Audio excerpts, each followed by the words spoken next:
Hello everybody, back with another video, and I'm appropriately dressed for this one. I'm pretty tired today. I've just this morning cycled the Monsell Trail in the Peak District, there and back.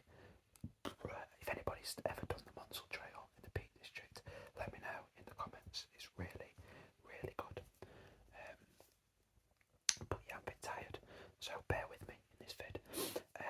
Today I am doing a video I've been excited to do for a little while now, and that is my thoughts on Ten Hag's Man United.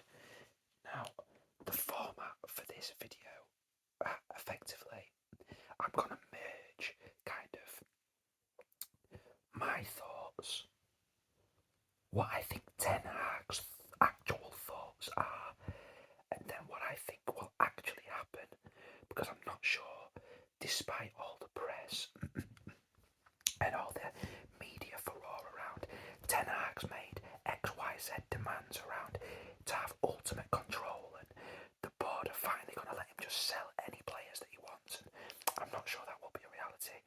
Let's not forget, this is the Glazers, this is Man United, and the structure of the club is still a bit of a mess. I do want to preface this video with a bit of context and structure for people that aren't quite keeping up with exactly what's going on at Man United right now. So first of all, obviously, we've got Richard Arnold taking over from great start. I've forgotten the name of Lado. How have I forgotten this guy's name? I despise him. You all know who I mean, though. We've got Richard Arnold taking over. Richard Arnold is his friend. They bloody worked out they went to the same uni. They're just mates and all that. So it's a boys' club taking over. No football experience. Not good. You've then got John Murto in charge of football operations, who, to be fair to him, does have a bit of football experience with the Premier League and stuff like that, which is good. You've then got Darren Fletcher kind of doing technical director role, and he's an ex-Man United boy, but what experience does Darren Fletcher have for a job that big? I don't know. You've then got, very recently, Matt Judge, who was essentially in charge of negotiations for contracts and dealt with all the agents for transfers. He's now resigned. That is massive. And from what I understand, Man United still have not worked out whether they're going to recruit somebody new to take over. The feeling is that they won't, or that job gets distributed to someone else. That in itself, this close to a massive summer window, for me, guys, is an absolute shit show. This is Man United. It's Man United. They haven't decided what's going to happen there yet. From what I understand, although Matt Judge, again, he was friends with them. Woodward is who I'm thinking of, obviously Woodward. Matt Judge, he himself was friends with Woodward and Richard Arnold. I think all three of them went to the same uni in the early 90s, and they all got the same job at the same accountancy firm and stuff. It's a shit show. Imagine that. 3 guys running football operations at Man United, and they're all accountants. It's a joke. It's insane. It's not. It's insanity. Is what it is. It's insanity. But from what I understand, despite having no football background, Matt Judge was actually heavily respected in the football world amongst agents and sporting directors and things like that amongst Europe. For one, his professionalism, and two, the fact that he was easy to deal with. He's gone now. He's resigned. So who's going to be taking over and dealing with that? Does John Murto actually have the experience to deal with those negotiations and actually have the capacity in a job as far-reaching as his, in charge of the whole football operations? Do they give that to Darren Fletcher? I mean, God, he does not have the experience for this. So this is really important, and it's tough. It's really, really tough. I'm also told that this is one of the major reasons why Van der Hag, Ten Hag's assistant, although the contract has been agreed, has not come across yet. That has not been confirmed, because they don't have anybody pulling the trigger on this stuff now that Judge is leaving. this is a tough situation. On top of that, you know, you've got the top two boys in our scouting, Jim Lawler, who came in under Fergie, chief scout, leaving in summer. You've then got the guy that I believe, the Dutch guy that Louis van Gaal brought in, who was in charge of global scouting. He's gone in summer. What does all this mean? All this shake-up? Where do Man United go from here? Who's going to be in charge of scouting? Who's going to be in charge of dealing with contract negotiations? How much power will Ten Hag have? Honestly, guys, for me, right now, I'll say it again, this is a shit show. This is a shit show. In one of the most pivotal rebuilds that Man United are facing. If you're a Man United fan and you're unaware of this, all of this that I'm telling you right now, I'm really sorry to break this to you, but it's not looking good. It's not looking good for this summer. However, let's now go into and I'm going to run through each position. So, goalkeeper, David De Gea. De Gea has been a fantastic shot stopper again this season. For me, absolutely on the shortlist for Premier League goalkeeper of the season. For me, I think a lot of Man United fans will say that Ronaldo is player of the season. Absolutely not. De Gea is player of the season for Man United for me. He has been that good. He has saved us more points than Ronaldo has. De Gea has been phenomenal again this season. He's really turned that back round, and fair play to him. So you would think, well, it's obvious De Gea will stay then. Not necessarily. Ten Hag is very much of the Guardiola mould, having worked with Guardiola at Bayern, doing the Bayern number 2 team under Guardiola at Bayern. In the sense, for Ten Hag, it's absolutely pivotal and crucial to have a keeper who is strong with their feet, and that's because he plays with a sweeper keeper. He plays with a very, very high line defensively, and therefore the keeper has to mop up, absolutely has to mop up. De Gea doesn't even come out for crosses, guys, as we know. De Gea is absolutely old school, planted on his line.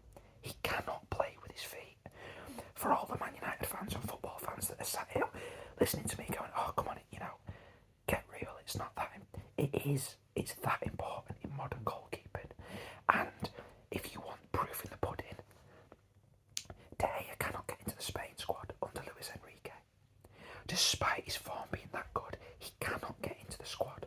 I believe Robert Sanchez at Brighton is the number 3 goalkeeper at Spain still. It doesn't matter how good a shot stopper is, if the manager believes it's pivotal to their style of play to have a keeper who can come off their line and play with their feet. David De Gea will never be that person. He's too old to learn these skills. Guardiola got rid of Joe Hart when Joe Hart was still England's number 1. Just binned him straight away. Now, I'm going to caveat this with, I don't actually think that Ten Hag is that dogmatic. So we may not see a replication of the Joe Hart situation at City, but make no mistake, Ten Hag's style of play is with a sweeper keeper. David De Gea is not that. So where does that leave us then? Where does that leave us? If you were to, with all the problems that Man United have, De Gea may be fortunate in that sense that Ten Hag and the rest of the Man United structure may feel there is simply far too much upheaval this year to start messing around with trying to get rid of De Gea as well. Also, Ten Hag may feel that it's going to cause too much upheaval with the fans to get rid of potentially our player of the season in De Gea. Not only our player of the season, the longest serving member of the squad, you know, all that kind of thing. The fans love De Gea. He may feel that that's not a good move for him. So, I think that he probably will, despite me saying all this, I think he will keep De Gea for another season, and I think De Gea will be his number 1 for another season. Where does that leave us then?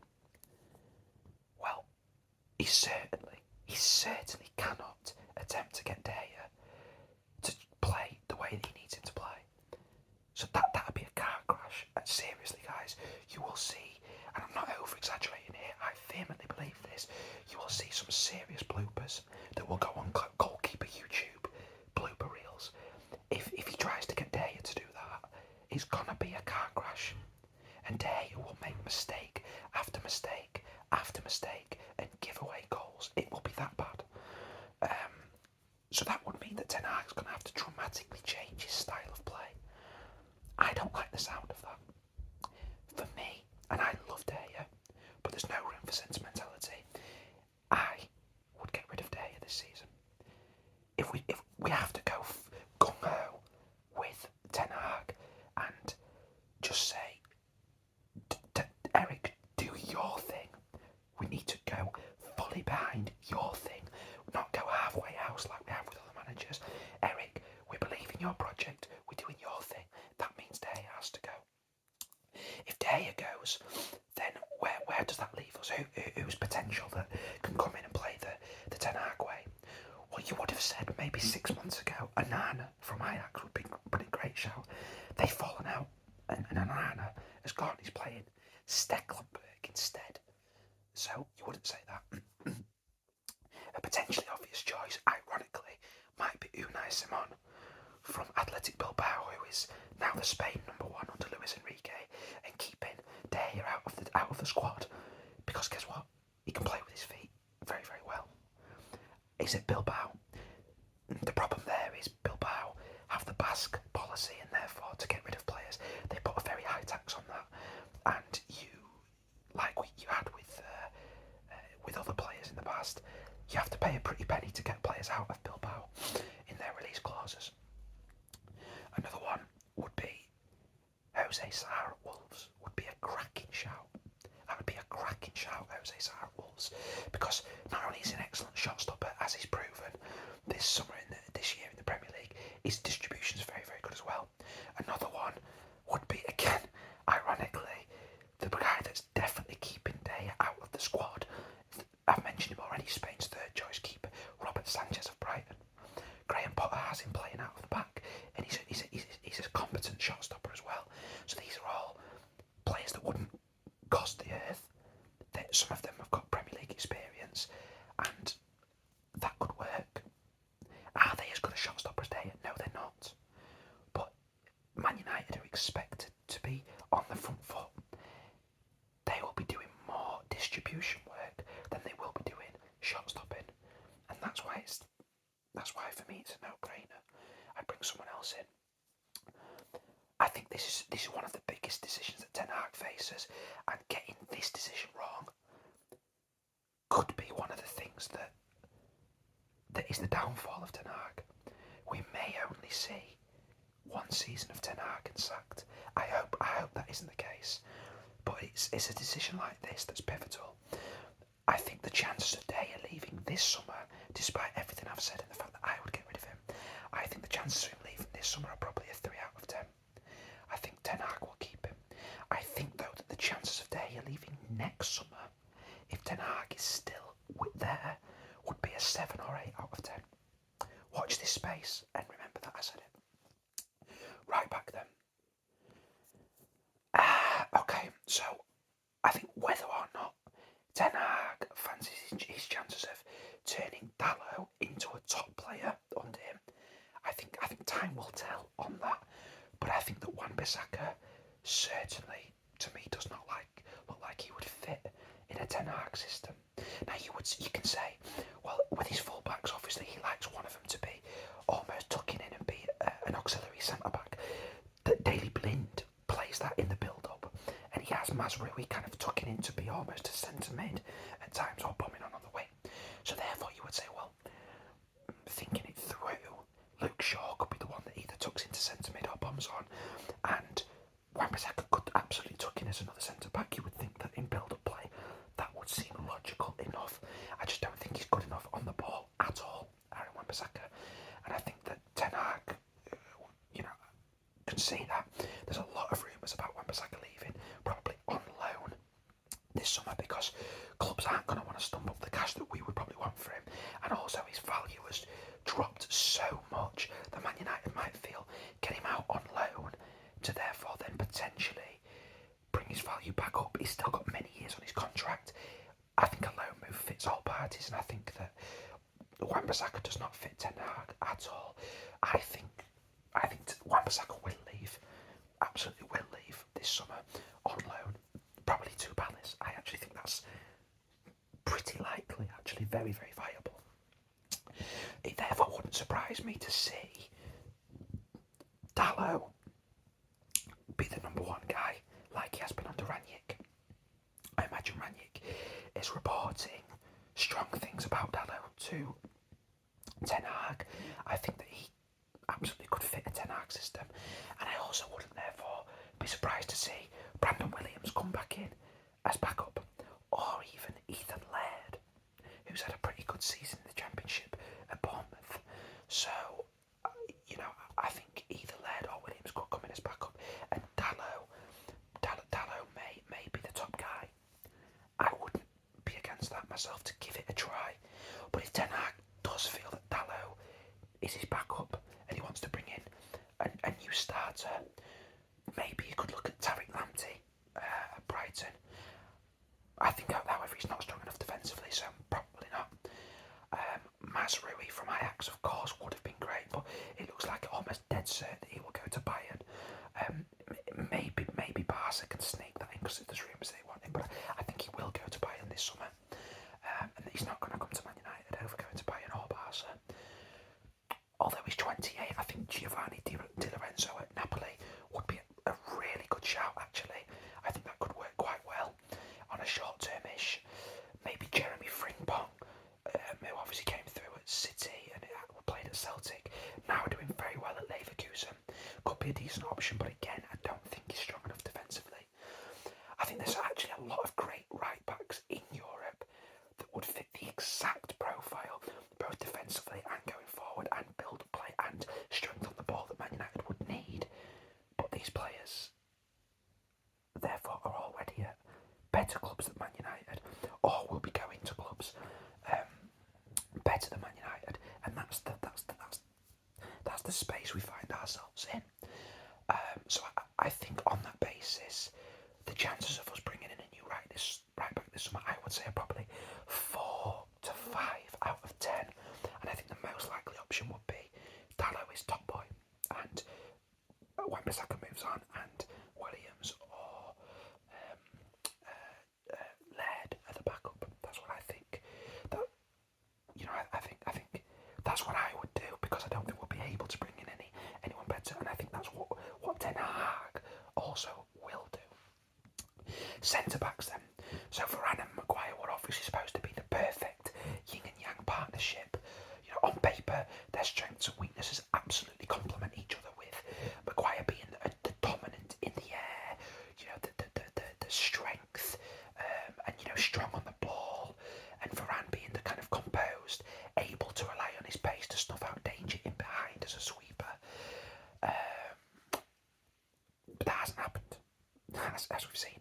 Varane has been injured a lot, which has been an issue, and also there's been gaping holes in front of the defence due to the lack of a competent DM. McTominay's not a DM, Freddie's not a DM, Matic has completely lost his legs, so we haven't had anybody competent, both positionally, physically,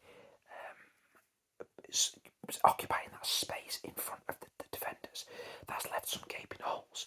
What that's meant is that Maguire has then moved out of where he would want to be, almost quite rash at times, when he probably shouldn't have done. Even though there is a gaping space in front of him, he should have held his line to allow the other players to recover, and I think that would have stopped a lot of his mistakes this year, but he hasn't. He's stepped up, he doesn't have the recovery pace, and it's made him look very, very bad. I do strongly believe that Maguire can recover. I do believe that. I'm going to get trolled in the comments here. You ask, just guys, go and watch some of the punditry on this. Carragher, Neville, people that know about defence more than I do.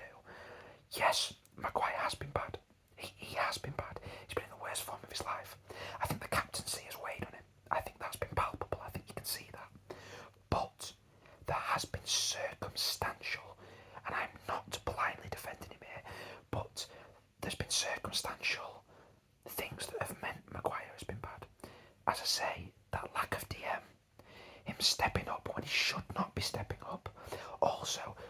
analysis for the Liverpool game, the first one, where Wan-Bissaka just blindly goes up, gets played around by Robertson easily. Lindelof then tries to cover the space. Jota turns him on a sixpence, and Maguire comes over when he shouldn't. He should have dropped back and held the line. Maguire, a lot of the time, has been making mistakes because of trying to cover other people's mistakes. It's been rare that Maguire makes the first mistake. Just watch any of the analysis, go back. Maguire doesn't usually make the first mistake in that defensive line.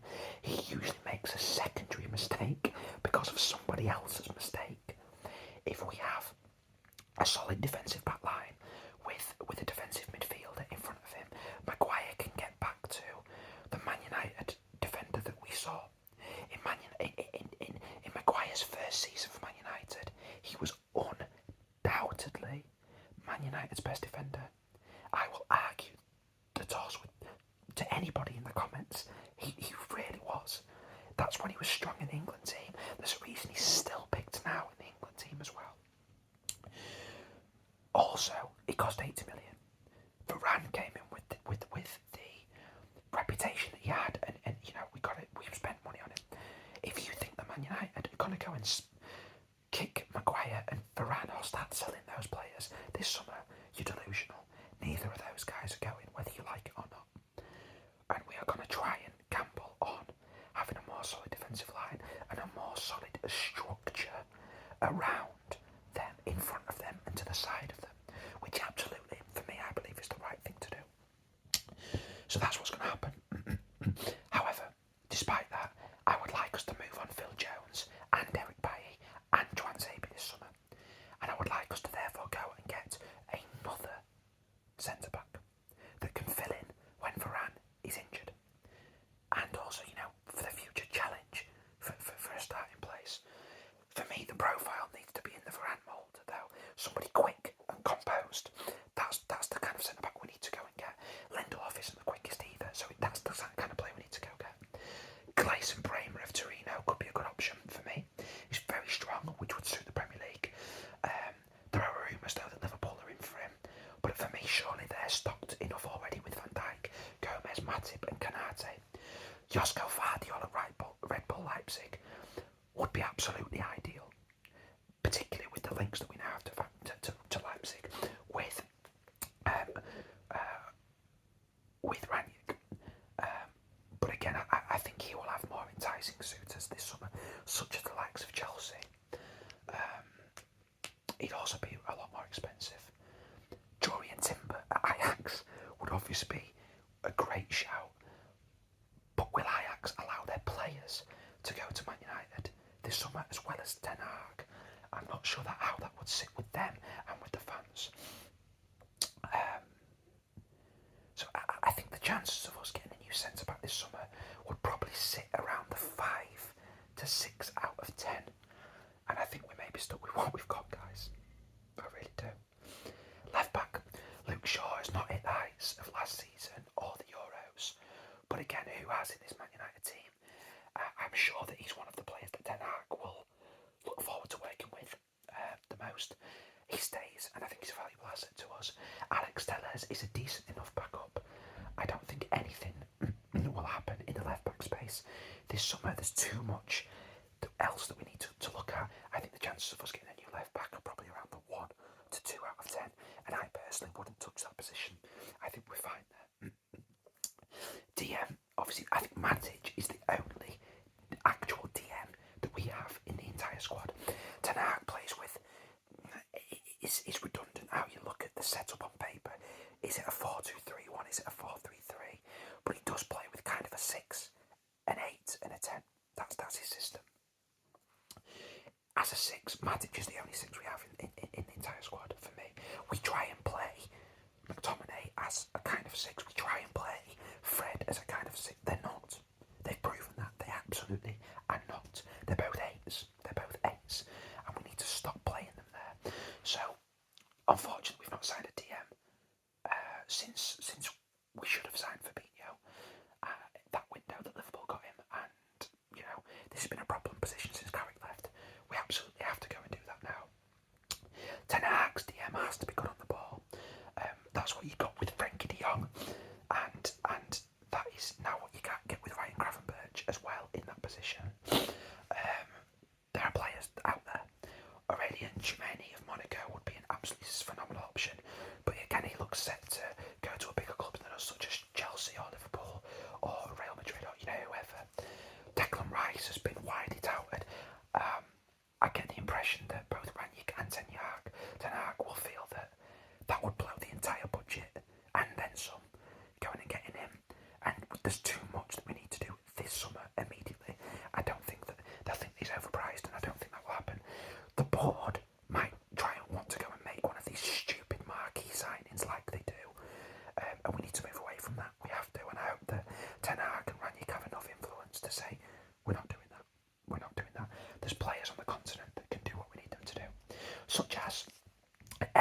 Boubacar Kamara at Marseille could be a really decent option as well.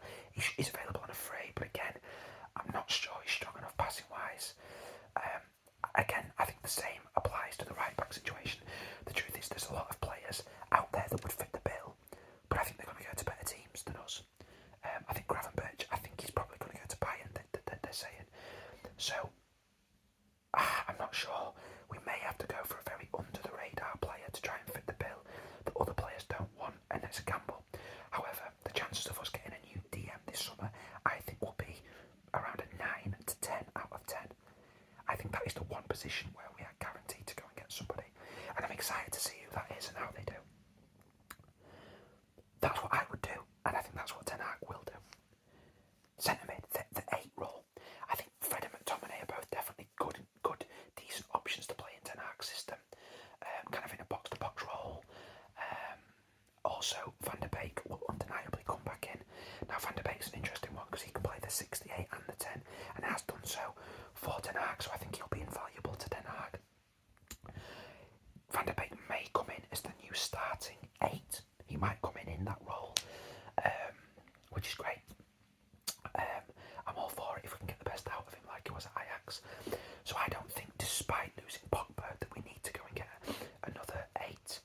I think there's rumours Man Utd want to go and get another centre mid, but I don't think we need to. As long as we get that DM, I don't think we need to. So chances of us getting a centre mid this summer, I think, will be around the 6 out of 10. For me, I don't think that we should. I wouldn't go and sign a new centre mid, because I think by signing a new DM, whilst having Fred and McTominay still in the squad, and also Van der Beek, and also promoting Hannibal, we've got enough there. We may even bring Jimmy Garner back. I think we've got more than enough. Attacking mid, for me, this is undoubtedly Bruno's position. Even in a weak, underperforming team, he still has a goal or assist every other game, which is a really good standard by anyone's standards. I think the talk of him having a poor season is nonsense. Yes, he's looked petulant at times. Yes, he hasn't had as good a season as he did in the previous 18 months. But for me, I would give him the captaincy from Maguire. I think you should build the entire team around him. I think he's that good. I think he can work for Ten Hag. He will be one of the players that Ten Hag will be looking to work with and be excited to work with. He's the man. Bruno's the man for me at Man United. Juan Mata and Jesse Lingard are both leaving, but again, I think Van der Beek's played that position a lot under Ten Hag, and he can play that when Bruno's not playing. We've also got Hannibal, who can maybe get a little bit of game time in the cups. I am fine with not signing another 10. I don't think we should. I don't think Ten Hag will, and I think the chances of us signing another 10 this summer are around the 1 or 2 out of 10. Left wing, this is a very interesting one. Under Ten Hag, I'd expect Sancho to flourish. He's another player that we should be looking to build our entire team around. Given excellent coaching and instructions, he will be phenomenal, I think. However, this is also Rashford's favoured position and his best position. There were rumours that Rashford was looking to move this summer, but more recently that seems to be thawing, and there's rumours that Ten Hag would like him to stay. For me, he's a very sellable asset, and I think it's unlikely he would want to be second fiddle to Sancho. United, of course, could look to do what they tried with Ole, which is they start Rashford on the left and they push Sancho out to the right. For me, that's a mistake. I think you won't get the best out of Sancho doing that, and I think that Sancho is definitely a better player than Rashford. I really do. This is another headache for Ten Hag. A big decision, like the day decision. What I would do, and Man United fans won't be happy with me here, what I would do is, if Rashford's happy to stay and buy into the project and be a rotation option, I would keep him for the left and try and get the best out of him. And he plays the games that Sancho doesn't play. You know, City have got Grealish and other great players, and if you're looking to build a title-winning squad, that's what has to happen. I don't think Rashford would be happy with that conversation though, and if he isn't, I'd sell him. He's a sellable asset. Teams will want him, and I would sell him. Simple as that. I would sell him. Similar, I would sell Martial. He has to go this summer. I think after how badly he's done at Sevilla, there won't be a lot of teams that will pay a lot for him. So sell him at a very good price. Just get rid of him. Get rid of this, or loan him out again. Either way. But he can't be in the squad next season. So that's what I would do, and therefore for me that requires backup for Sancho. Players like Cody Gakpo at PSV could be a fantastic option, but again a lot of big clubs are partly after him. Pedro Neto at Wolves I think would be a really good option, and I think he'd fit the Ten Hag style well. I mean, Gori at Nice, Mikkel Damsgaard at Sampdoria, they could all be good options. I don't think that will happen though, and I expect that Rashford will stay and Sancho will be pushed out to the right, which I believe will be a mistake. And I believe, again, this could be one of the downfalls of Ten Hag, and one of the reasons why we underperform and don't get top 4 next season, and why Ten Hag gets sacked. Because either the club won't allow him to do what he wants to do, or he bottles that big decision, and he thinks that he won't be forgiven for selling Rashford, and he tries to placate the fans. And it could be his downfall. I'm sounding really pessimistic here, but I'm just trying to mediate between what I would do and what I actually think will happen under Ten Hag. Right wing, obviously Greenwood had cemented this position, but I don't think he'll ever play football again for obvious reasons. Alanga's done brilliantly since coming into the team, but we don't have another right winger in the squad, and Alanga's very young, so I think we definitely will go and get another right winger, 100%. If we don't, I'm going to caveat this with, if we don't push Sancho out to the right, because if we do push Sancho out to the right, Sancho starts and Alanga's his backup, and that would mean that Rashford would start on the left, and we will need to go and get a backup left winger. If that doesn't happen, and Sancho's on the right, and either Rashford goes or Rashford's his backup, that means we've only got Alanga on the right, at which stage we need to go and get another right winger, and I think that needs to be our right winger for the starting 11. I'd have Alanga as rotational option personally, despite how good he's done. And obviously the obvious one would be Anthony from Ajax, but again, whether we could poach an Ajax player and that would be allowed is a different kettle. But there's lots and lots of rumours that Ten Hag wants to bring Anthony with him, and of course he'd fit the bill superbly. Domenico Berardi at Sassuolo is a little bit older at 27 and would be a bit more expensive, but he could be a phenomenal option, I think. Personally, I'm a huge fan of Jarrod Bowen. His work rate, his energy, his output, I don't think he's a one-hit wonder in this season. I would go and get Jarrod Bowen. I would love to see Jarrod Bowen in a Man United shirt. And I would love to sign him, and that's what me, personally, I would do. The English premium could prove to be too expensive. Rafinha would be a great option, but I don't think it's likely he'd want to sour his relationship with the Leeds fans that Leeds would want to sell to Man United, despite the fact, by the way, that he is best mates with Bruno Fernandes. But yeah, I'd like to see us go and get a starting right winger, and I would go and get Jarrod Bowen.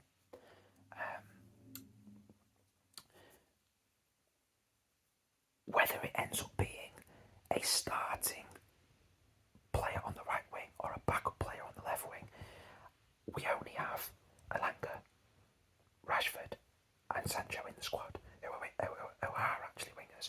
So I think Man United will definitely get a winger this summer. So I think that's around about the 9 out of 10, 10 out of 10 chance. I think that so far, the players that we should get, that I would get, and that we will definitely get, I think will be a DM and a winger, whether that's for the left or the right. And that leaves us finally with striker. So from Ronaldo's gestures at the end of the Brentford game, it seems likely that he's going to be staying with the club, which for me is a big disappointment. I don't want him in the club for reasons outside of football, and also for the football reasons as well. I don't think Man United fans might play hell with me, might call me delusional. CR7, look at the goals he's banged in.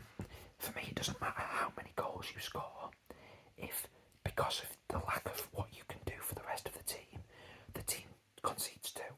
If Ronaldo started 38 games and scored 38 goals, but because of him, Man United conceded 2 goals and we lost 38 games.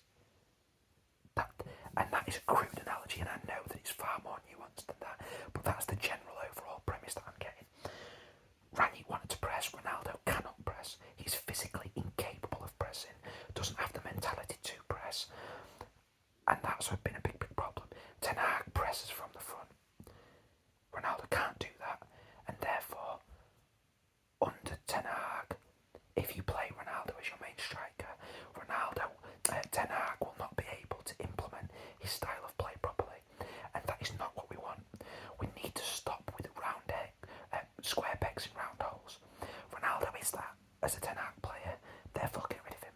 Sign pressing players. For me, even if they score less than Ronaldo scored, if they're pressing players that fit the Ten Hag model, go for that. We need to go full throttle with Ten Hag's project and vision. That is the most important thing, guys. Like Liverpool have done under Klopp.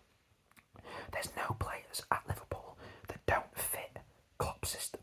There aren't any, because they recruit players that fit his system. Same with Guardiola. We have to do the same thing to become a successful club once again. Stop making these mistakes. So I would get rid of Ronaldo. And Cavani's leaving as well, which means we'll have no out-and-out strikers, which I think would mean we need to go and get two. There are players out there, I don't want to name them though, because unfortunately, I don't think that we will get rid of Ronaldo this season, which means we need to bring somebody in to play second fiddle for him, and it's going to be a shit show. So, I don't know who that could be. If it was me, I would be going full throttle to go and get Patrick Schick. I'd love us to go and get Patrick Schick from Leverkusen. So, I'm going to go with, my starting 11 next season, what I would like to see. I would like to see De Gea sold and go and get Jose Sarr. Because that would fit the Ten Hag way, and it wouldn't detriment the shot stopping, because I think he's got the best shot stopping statistics in Europe this season, Jose Sarr. And he can play with his feet, so he fits, and he's got Premier League experience. Go and get Jose Sarr. Dalot, Maguire, Varane and Shaw, back four, with Tchouameni as our DM. That's a bit of a punt. I don't think we could do that, but I'd love to see it because he'd fit the bill perfectly. Then Fred or Van der Beek centre mid, maybe McTominay as well.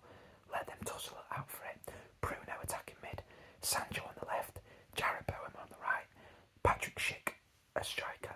For me, that's starting 11.